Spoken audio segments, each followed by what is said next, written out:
On this episode of Entertaining LA, we are paying tribute to rapper, singer, songwriter, and rock and roll Hall of Famer, Missy Elliott. Next on Entertaining LA. I'm going to give you one word, Missy. All right, 2 words, Missy Elliott.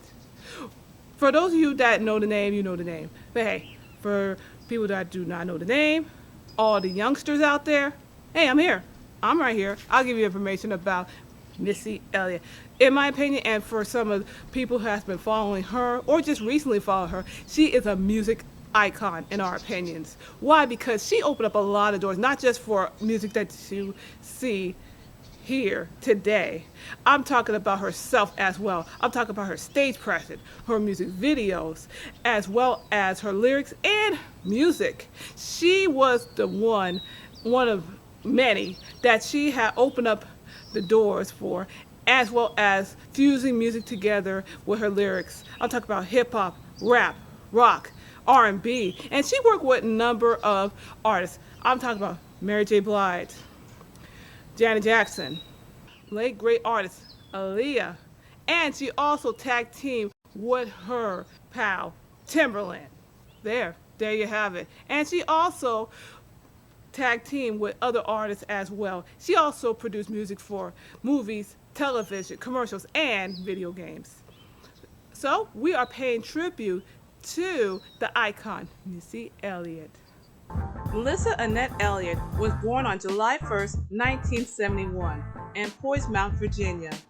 She is the only child of Ronnie Elliott, a U.S. Marine, and Patricia Elliott, a power company dispatcher. Due to her father's time in the Marines, the family moved to Jacksonville, North Carolina. At the age of 4, she wanted to be a performer. Elliott would sing Jackson 5 songs in front of friends, family members, and even strangers. According to Entertainment Weekly, Elliott stated, "I used to write song lyrics all over the walls of my room. My mother was like, 'You ain't going nowhere this weekend if I see another song on the wall.'" She even revealed to Marie Claire she repeatedly told her class she wanted to be a superstar. The reaction? The whole class would burst out laughing. However, they got the last laugh when Missy took an IQ test and scored in the highest percentile, revealing she was a genius. She even jumped 2 grades, but she didn't get the respect she deserved. Her friends' isolation caused Elliott to purposely fail her classes, which prompted the school to return her to her previous class. The early part of her childhood was blissful, and she was a straight-A student. However, trouble began when her father left the Marines. Life became traumatic for Missy and her mother. That Friday, I got up to go to school, and she told me go to the bus stop. I went to the bus stop, and I saw my father drive past, and when he drove past, all of a sudden, she came behind him, probably like 10 minutes later, and said, "Get in the car." And when we drove back to the house, it was like 2 U-Hauls, my aunt, my uncles, all of them was out there, and they was steady pulling stuff from off the truck. And when my father came home, there was a blanket, a fork, a spoon, and a plate, and dust. I wanted to commit suicide. I didn't want to live any longer because I was tired. I was tired of going to work and smiling and going to church and people thinking that everything was fine. I just couldn't take it anymore. As time went by, and then he threw me across the chairs and threw me down the hall and dragged me down the hall. And I said, okay, all those clothes that we got packed in this closet, we're out. And just like that, Missy and her mother left. In high school, Elliott formed a girl group, Phase, with friend LaShawn Shulman, Shanita Coleman, and Radia Scott. She also wrote most of the group's material and enlisting neighborhood friend Tim Mosley, aka Timberland, to produce their songs. In 1991, Faze caught the attention of Jodeci member and producer Devontae Swing by performing Jodeci's songs in a cappella for him backstage after one of the group's concerts. Elliott and the group moved to New York City, changed his name to Sista, and signed to Elektra Records via Devante Swing Mob imprint. Elliott wrote and rapped on her first hit, That's What Little Girls Are Made Of, for Raven-Symoné's album in 1993. She also fronted Sista's 1994 single, Brand New. Missy, alongside with her friend Timberland, joined a 20-member group called the Swing Mob. The group brainstormed, freestyled, ad-libbed, and played with different instruments, as well as recorded music together in Swing Studio, ultimately aiming to produce a VHS compilation and EP projects. During this time, Missy and Timberland were working on their unique sound, which the group used in their demo and on Jodeci's third album. The group even went on tour with Jodeci as their opening act. However, the group disbanded in 1995 due to unsuccessfully signing to a label. Another reason was that Missy, Timberland, and Magoo wanted to pursue musical careers elsewhere.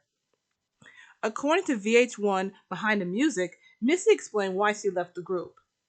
It was revealed that Devante had control issues. It almost felt like the group was mentally abused. A year later, the group's sister disbanded due to the album being shelved. It was like an emotional roller coaster. To us, that was our baby. That was our blood, sweat, and tears. After they broke up, she felt like, oh man, as soon as you take a step up, you get knocked down 5 more steps. Everything had stopped. Her dream that she had stopped. But she said, no, I'm going back out there and I'm going to try it again. I may not try it as an artist, I'll try it as a writer, but I'm going to be out there. And she did. And when the group broke up, you know, I knew she wouldn't quit, and I knew that, you know, her talent would come through and shine regardless, because she knew she was into it, she liked it, she wanted to stay in it, so she even had to work extra hard. Missy may have fallen, but has not stayed down for long.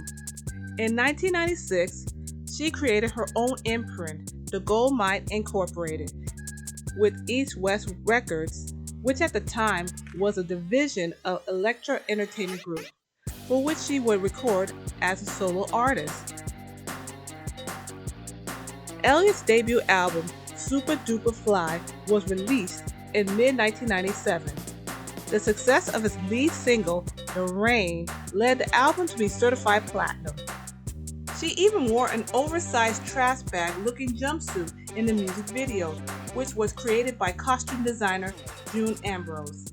The video was directed by Harold Hype Williams, who created many groundbreaking hip-hop Afrofusic videos during the late 1990s. The Rain and the album Super Duper Fly was both nominated for Grammy Awards in 1998. Missy also teamed up with Timberland to produce music for the late singer Aaliyah, 702, and SWV. Other artists they collaborated were Total, Nicole, and Destiny's Child. During that year, Elliott performed live at the MTV Video Music Awards show on a remix to Lil' Kim's Ladies Night with fellow rappers Da Brat, Angie Martinez, and the late TLC rapper Left Eye. In 1999, Elliott released her second album, The Real World. The album is noted adding a raunchier and darker style to Elliott's music. Singles include All in My Grill, a remix to Hot Boys, and She's a Bee. Also in 1999, Elliott was featured alongside Da Brat on the official remix to Mariah Carey's single, Heartbreaker. Missy Elliott's next release, Missy E, So Addictive, on May 15, 2001.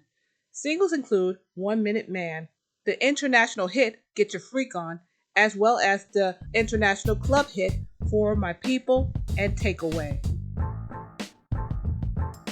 Elliott's next project was co-producing Christina Aguilera's, Lil' Kim's, Maya, and Pink's cover of Lady Marmalade for the album Moulin Rouge, music from Bias Lemir's film. Elliott's fourth album, 2002's Under Construction. The album focused on an old school sound, which fused together with funk and old school rap samples. The lead single, Work It, reached number 2 on the Billboard Hot 100 chart and won the Video of the Year award at MTV's Video Music Awards. In between albums, Elliott produced for movies, TV, and music artists. One of the movies include the soundtrack to The Fighting Temptations and a song for the movie Honey titled Hurt Something. Elliott performed the theme song, The Opposite Sex, for the UPN sitcom Eve, starring her good friend and fellow rapper Eve, in which the series lasted for 3 seasons. Her next soul album, The Cookbook, was released on July 4th, 2005, debuting at number 2 on the US charts. Things seem like it's riding high for Missy Elliott, but things came to a screeching halt. In 2008, she stepped away from the music scene to take care of her health. According to Parade.com, Missy Elliott had a chronic health condition known as Graves' disease. The rapper was diagnosed with the disorder, which leads to a generalized overactivity of the entire thyroid gland back in 2008. Because of the nature of the disease, Elliott faced a number of side effects that impact her health. Elliott's symptoms eventually led her to stepping away from the spotlight for some time after her rise of fame in the late 1990s and the early 2000s. Did you at any point feel like this disease might take me out? I mean, I could lose my life? I was scared. Anybody that has Graves' disease, like, you feel like you finna be out of here. Mm-hmm. And, you know, for me, when you say you got to take a radiation pill, you think you really finna be out of here. Like, you know, what do I really have? And then you got to go through seeing, you know, my eyes changing, your hair fall out, your skin change, everything.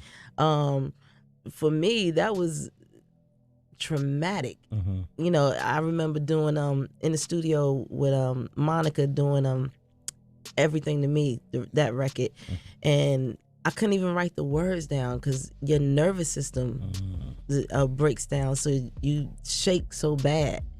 And she was like, you know, look, miss, I got it. Let me write it for you. And she was there for me during that time. I so appreciate Monica.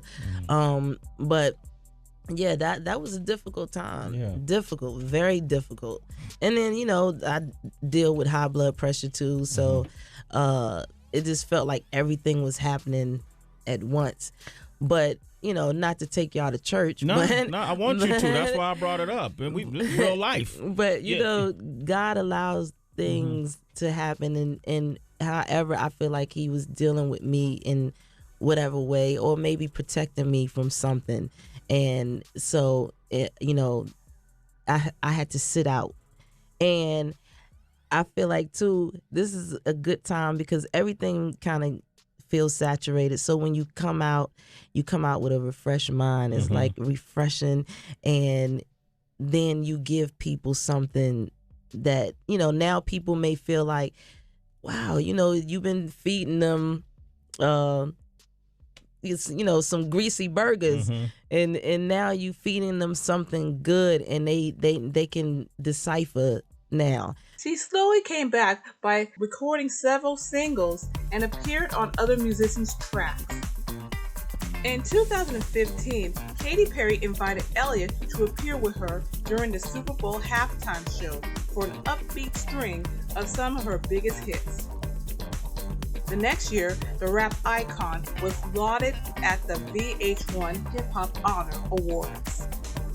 Over the past decades, Missy Elliott has shown people her creativity, charm, and empowerment.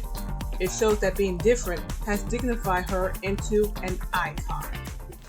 And that is Missy Elliott. So I have been a fan of hers for years. And two of the songs that I do like is Get Your Freak On and Work It. So if you have favorite songs or the favorite albums that you like, hey, put it in the comments. You can put it on the comments on my website as well.